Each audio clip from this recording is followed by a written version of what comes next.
Dalam sejarah Indonesia, baru dalam pemilu 2024 sekarang ini, publik terus-menerus dipaksa mengelus dada karena prihatin melihat ada cawapres yang benar-benar barbar. Loh, barbar gimana maksudnya? Gimana nggak barbar jika sepanjang proses pencalonannya begitu banyak kontroversi yang dibuat dan begitu banyak aturan yang dilanggar, baik itu aturan hukum maupun aturan etis. Ya, kita semua tentu bisa dengan mudah menebak siapa lagi cawapres tersebut jika bukan bocah asam sulfat, Gibran si anak Jokowi. Sementara cawapres-cawapres lain adem ayem dan berjalan dengan penuh integritas, Gibran tampil ugal-ugalan dan penuh kontroversi, alias barbar. Karena sepanjang sejarah Indonesia merdeka, cuma Gibran mungkin satu-satunya calon wakil presiden yang pencalonannya dilalui dengan 2 pelanggaran etik berat. Setelah sebelumnya publik dibuat gempar karena pelanggaran etik berat yang terjadi di MK, kini muncul pelanggaran etik berat terkait Gibran yang terbaru, yakni yang dilakukan oleh Ketua Komisi Pemilihan Umum Hasyim Asy'ari. Dewan Kehormatan Penyelenggara Pemilu pun menjatuhkan vonis sanksi terhadap Ketua Komisi Pemilihan Umum RI Hasyim Asy'ari dan 6 anggota lainnya. Hal ini terkait pendaftaran Gibran Rakabuming Raka sebagai calon wakil presiden pada Pilpres 2024. Dalam sidang yang digelar di gedung DKPP Jakarta, Senin 2 Februari 2024, DKPP memutuskan Ketua KPU RI dan anggotanya melakukan pelanggaran etik berat. DKPP menjatuhkan sanksi berupa peringatan keras terakhir kepada para teradu. Berdasarkan pertimbangan dan kesimpulan disebut di atas, memutuskan 1. Mengabulkan pengaduan para pengadu untuk sebagian. Demikian kata Ketua DKPP Hedi Lugito saat membacakan putusan. 2. Menjatuhkan sanksi peringatan keras terakhir kepada Hasyim Asy'ari. Lanjut Hedi. Selain Hasyim Asy'ari, anggota KPU RI lainnya yang disanksi peringatan adalah Yulianto Sudrajat, Agus Melas, Betty Epsilon Idrus, Parsadan Harahap, Idam Holik, dan M. Afifuddin. Memerintahkan Komisi Pemilihan Umum untuk melaksanakan putusan ini paling lama 7 hari sejak putusan ini dibacakan.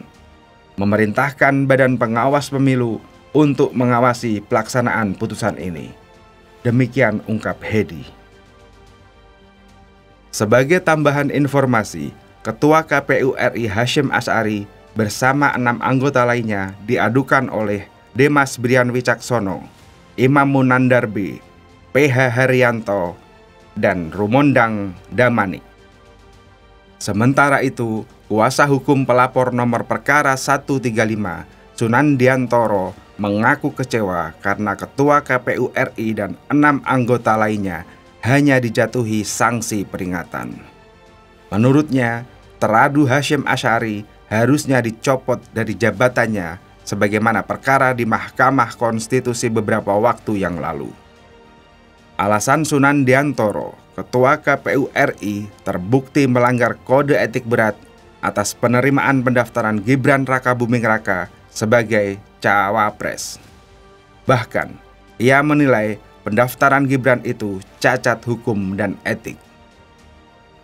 Majelis Hakim DKPP sudah membacakan putusan bahwa komisioner dinyatakan melanggar kode etik atas penerimaan pendaftaran Gibran Rakabuming Raka. Dengan demikian, terbukti dan jelas bahwa Gibran telah mengakibatkan beberapa lembaga tinggi negara rusak dan orang-orang di dalamnya dinyatakan melanggar etik.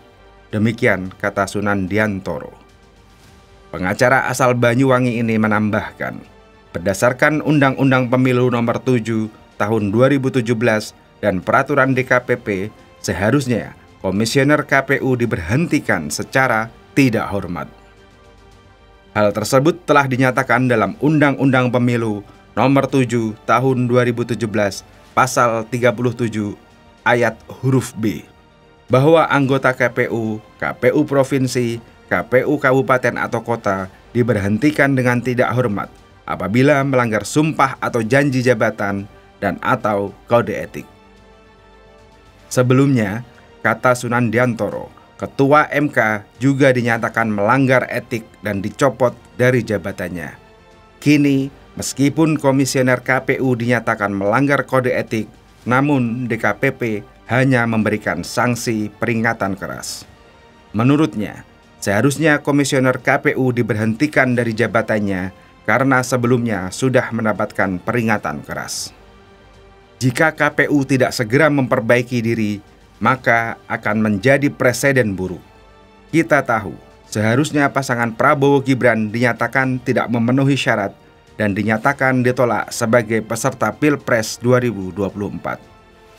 Artinya, secara administratif, KPU seharusnya segera mencabut surat penetapan pasangan calon dan melakukan perbaikan sehingga hanya ada 2 paslon, yaitu pasangan Capres-Cawapres Ganjar Mahfud dan Anies Muhaimin, pungkas Sunandiantoro.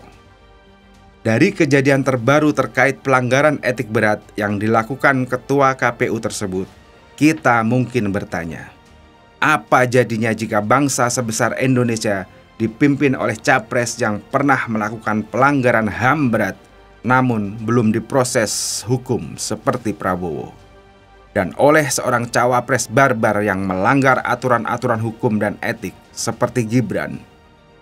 Bisa dipastikan Indonesia akan sangat sulit mencapai kemajuan, kemakmuran, dan keadilan karena cacat-cacat bawaan capres-cawapresnya akan selalu jadi beban di masa yang akan datang.